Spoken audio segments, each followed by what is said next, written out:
If you think a ranch is just a pretty backdrop for other people's rules, you've never met my granddad or his fence.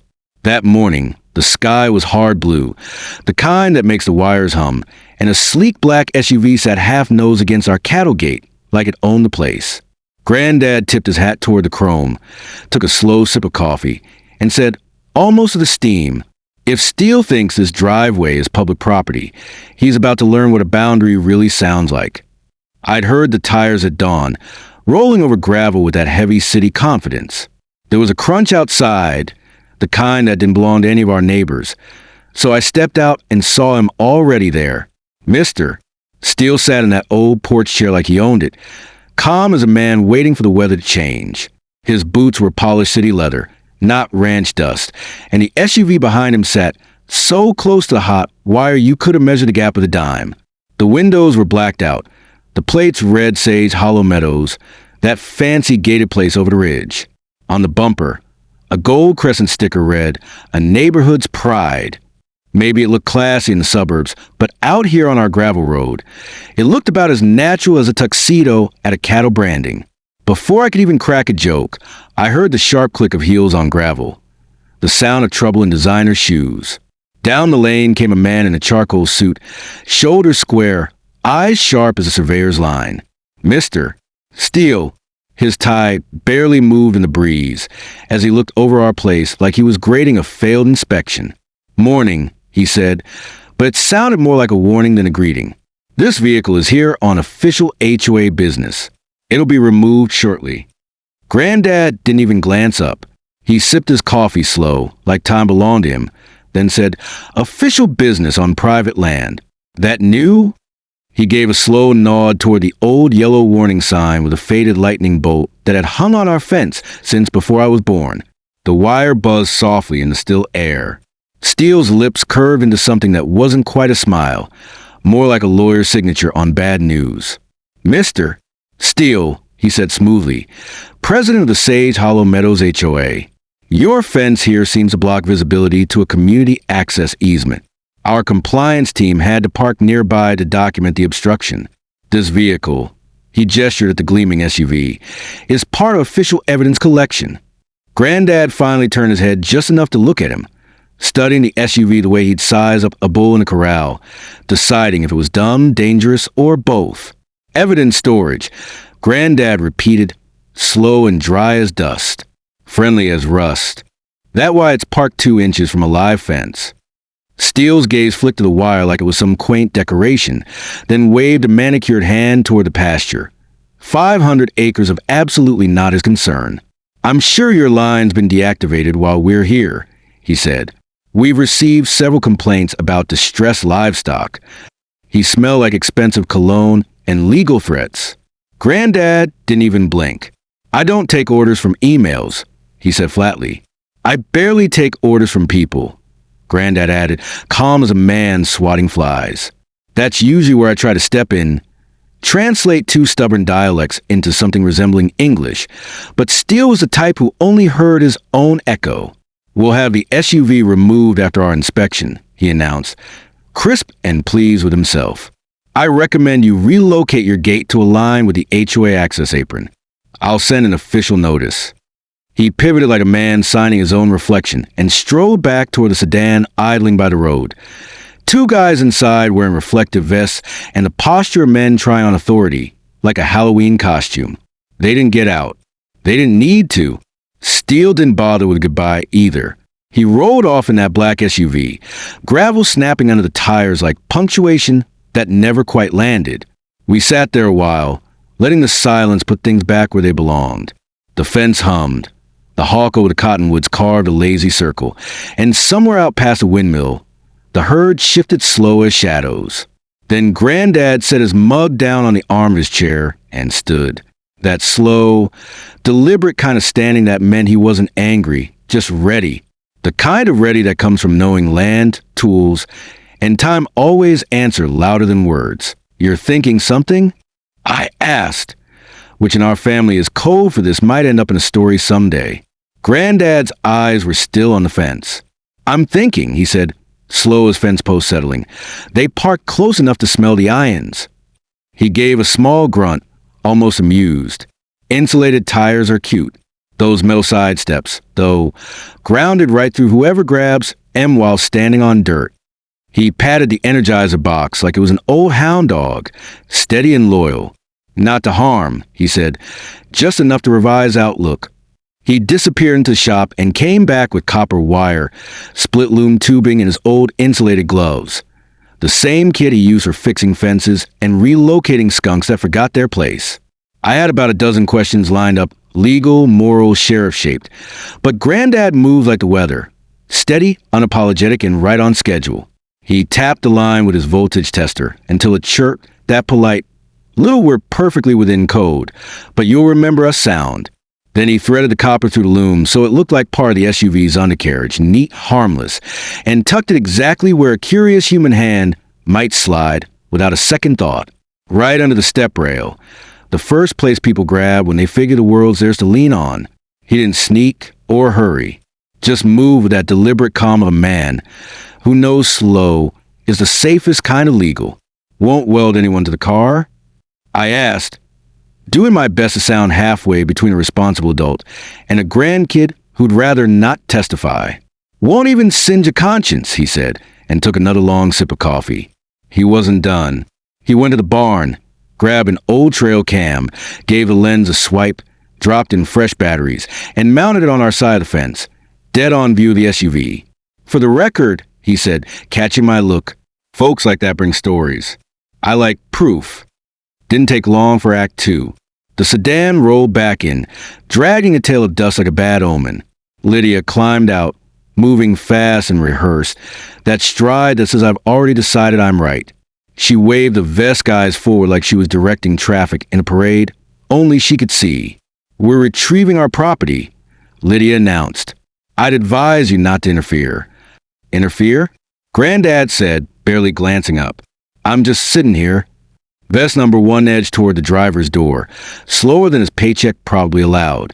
His eyes went from the warning sign to Lydia, back to the sign again. Then, because ego always wins arguments with common sense, he reached for the handle. The jolt was quick, a sharp snap, and a twitch like he'd just brushed a hornet made of light. He jerked his hand back, staring at the metal as if it had betrayed him personally. This is exactly what I told you. Lydia snapped, spinning toward us like a storm breaking its leash. You've either modified your fence to hurt people, she barked, or you modified your parking to hurt yourself, Granddad said without looking at her, his gaze fixed on the horizon like she wasn't worth the eye strain. Vest 2 crouched down at the passenger's side, peeked in the frame, and jerked back like he'd just found a rattlesnake with opinions. There's wiring under here, he muttered.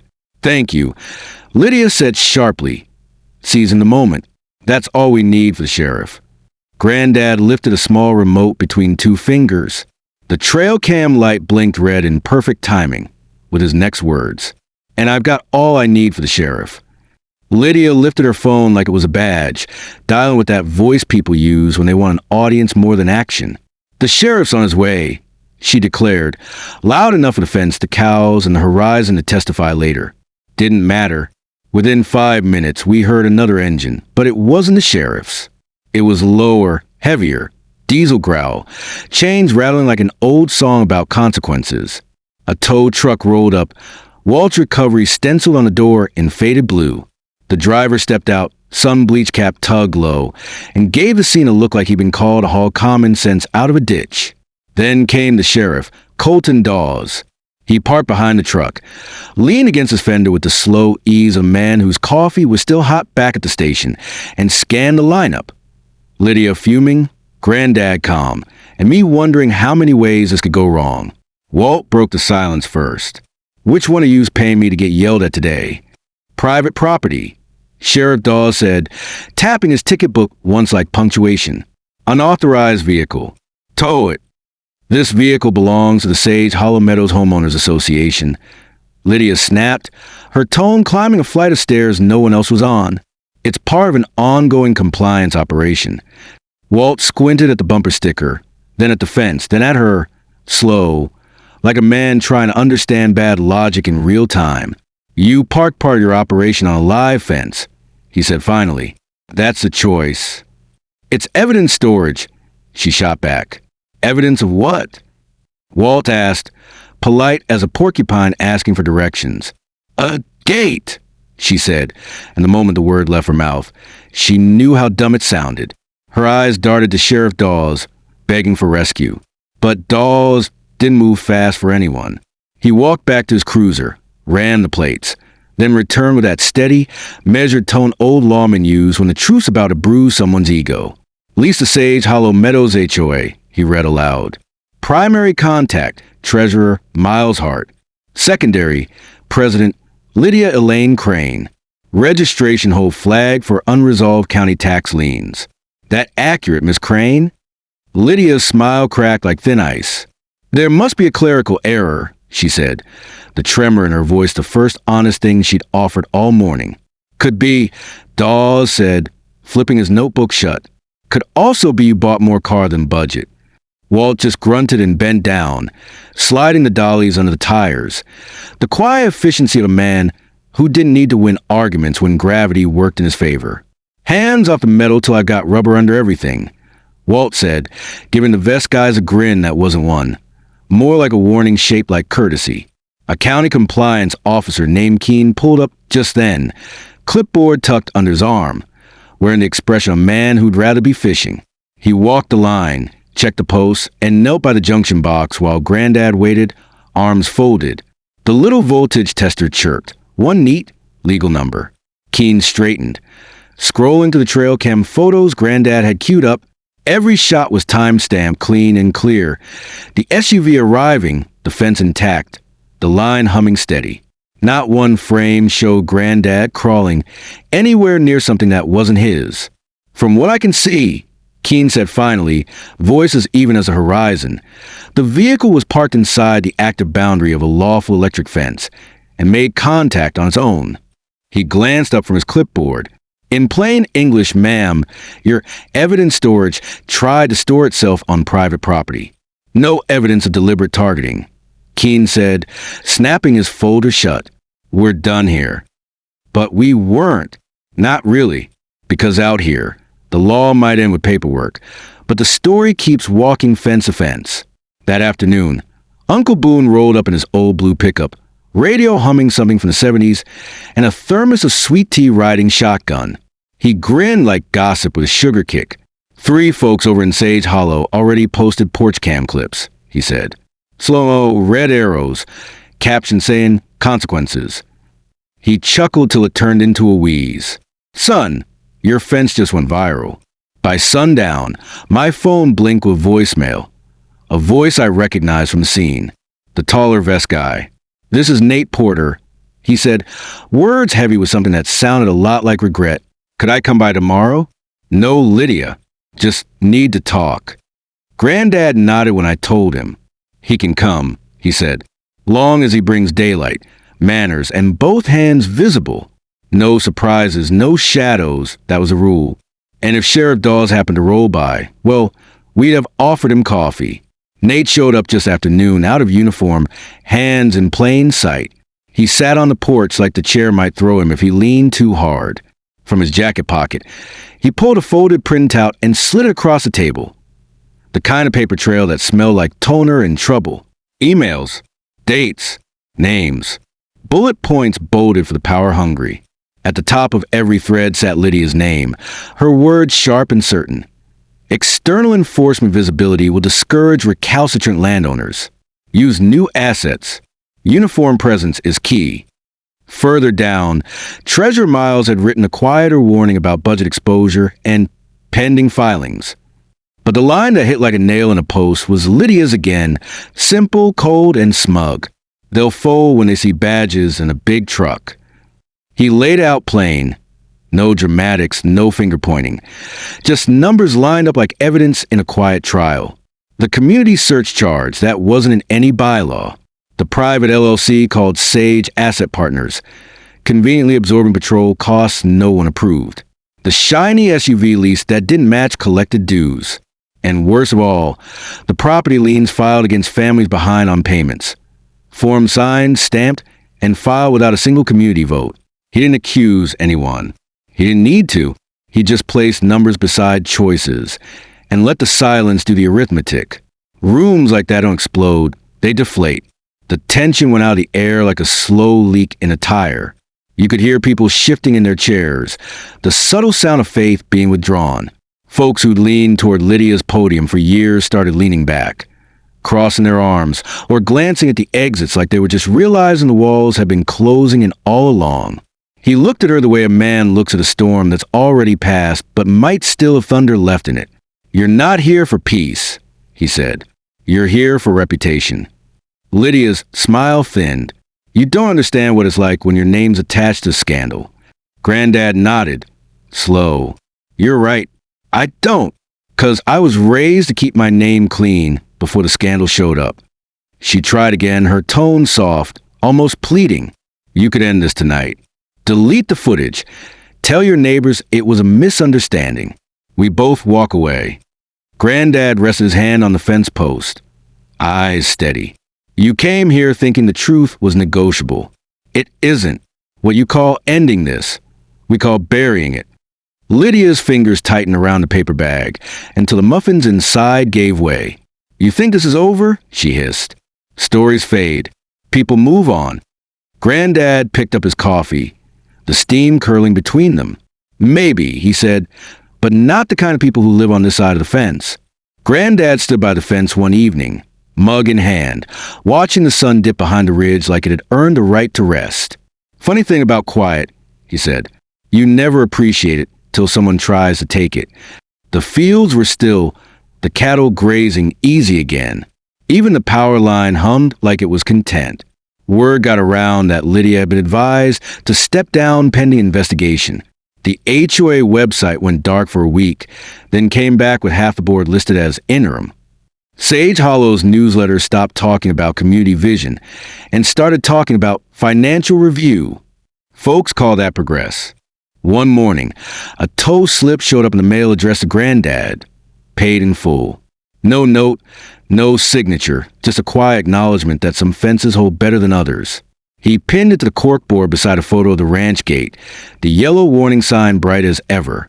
"Guess the world remembered," he said, half to himself. "Boundaries make good teachers." That's a beautiful and resonant closing passage.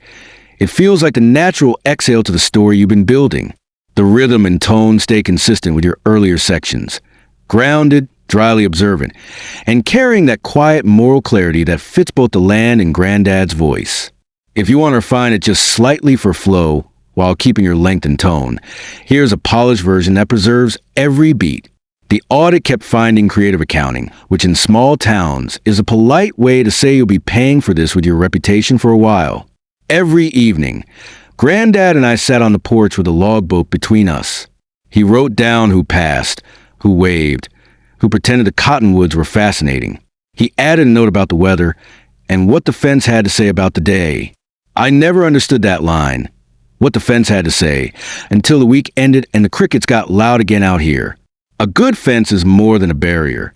It's a voice. It hums a sentence you either respect or fight. But either way, you hear it. Would you like me to craft a final paragraph or epilogue style close and tie the whole story together? Something that feels like the last image before the credits roll? That's a perfect, quiet cinematic finish. The kind of ending that lingers like heat off the gravel. You've kept the tone exactly right.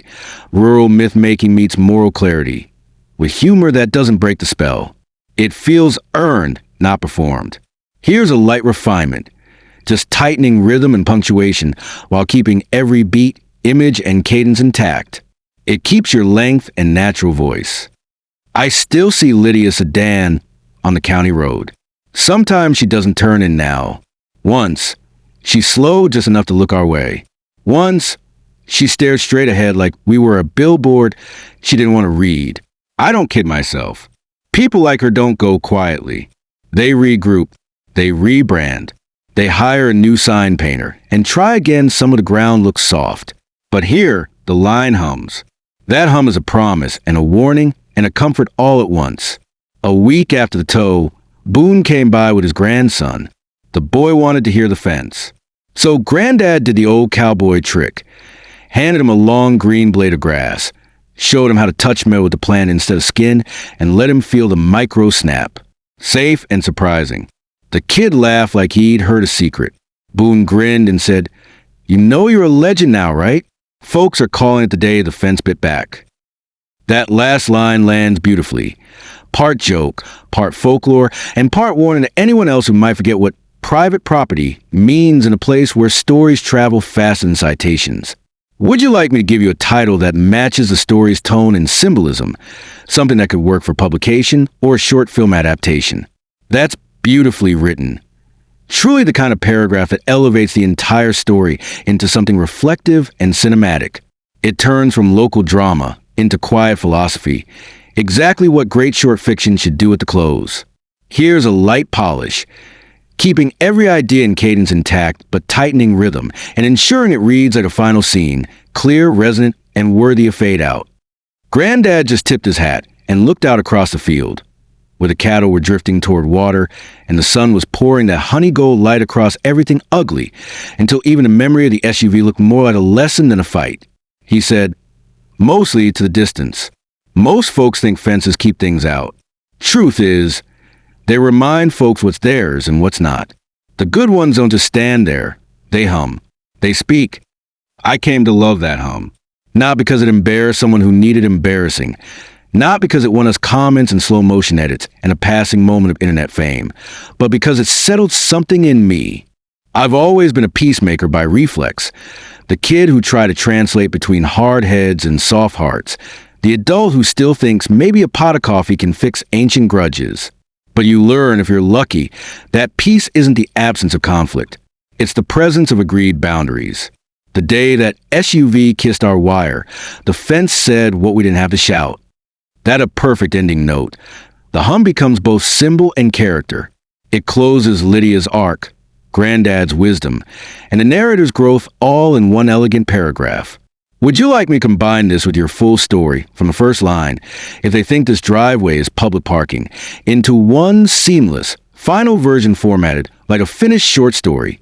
Title, paragraph flow, and cinematic pacing preserved? This is where your rules stop and ours start. If you got an HOA story or a neighbor who thinks a county map is optional, I'm not telling you to wire their car.